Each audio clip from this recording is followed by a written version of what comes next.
Okay, bush camping tools here. Well, we're down by the river. Here we are here. It's looking really nice. There's some big fish over in here. We're going to try and get them bow fishing. Hopefully I won't destroy my arrow because it's not that deep in here. It's a hard stony bottom, so yeah, it could be, you know, a bit disastrous. We'll see, but there's some really big fish in this deep pond here.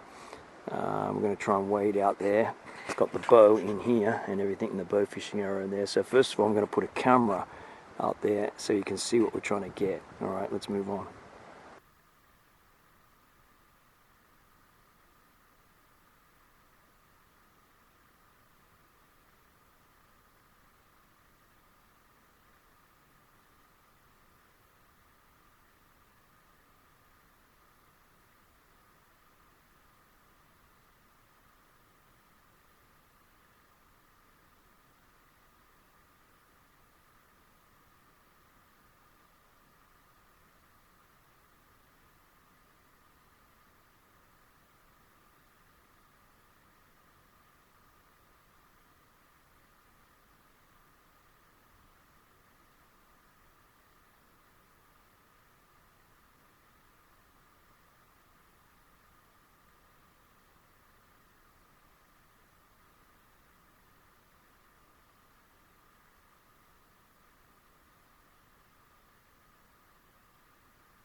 Okay, as luck would have it, you know, I've been standing out here now for like 20 minutes and these big fish of course have disappeared, just even remaining quite still.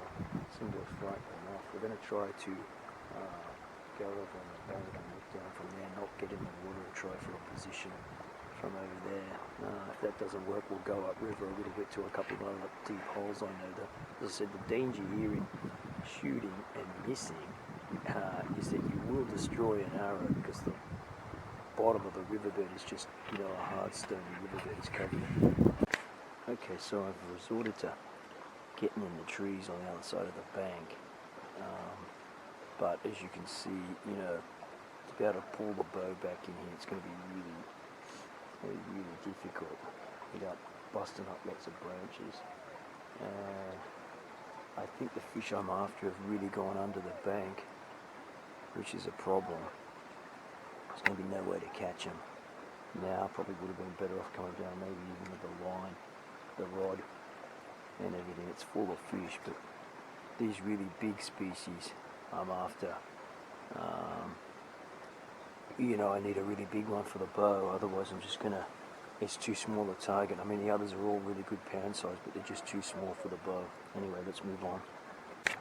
Okay, so I thought I would bring you some bow fishing videos, which I've been scoping out an area for the last week, but trying to find a reliable deep hole and also fish big enough to shoot with the bow. It seems the fish here are more, you know, suited for catching with a rod and reel, specifically a fly rod, and we have done some of that a while ago. We might go back to the fishing gear for the moment. You know, there's a hole just over here I just showed you, and it's got some, used to have some prospective fish in there, but there seems, maybe it's fished out this time of year, I don't know. But anyway, we might go, in a couple of weeks time we might go for some pheasants. We'll see, we'll just see at the moment. But anyway, I'm going to have a little bit of a better look downstream and see what we've got, but so far no real luck with suitable fish for bow fishing.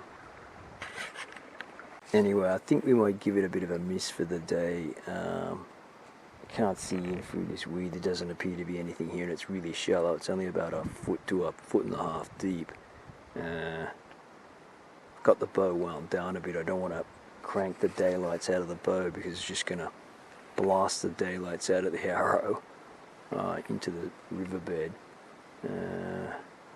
Yeah, and even over there, you know, there are a few deep holes over there, but it's a big bush bash to get through the bush to get over there. And I don't think it's going to be worth it really. This is really, you know, rod and reel material here. Anyway, yep, let's move on.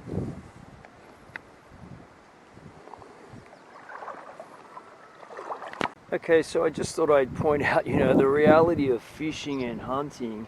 You know, everybody shows on YouTube their successes, because that's great. People want to see big fish caught and, you know, big game or just game captured, you know, one shot great, one shot kills and stuff. But the reality is you can come out many times in order to achieve that. And I'm just going to show one of these videos, which is this one, where didn't get anything. You know, the fish arrow stayed in the container, the bow stayed on my back. By the way, maybe wondering, you know, why I've got it in such a bright colored sack. This sack, if you can see that, is because it's waterproof, so I can walk through the water, and if it happens to drag in the water, I'm not going to get the bow wet, and it protects it from all the scratches and stuff.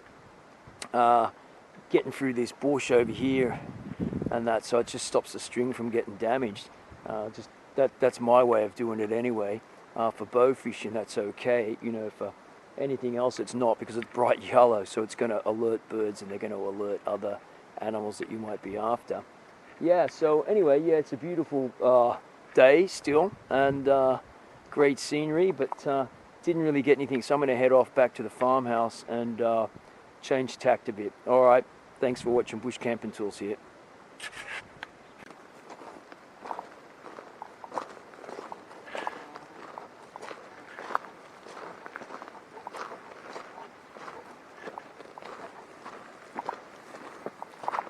Now, all I need now is not to be bitten by a snake going through here.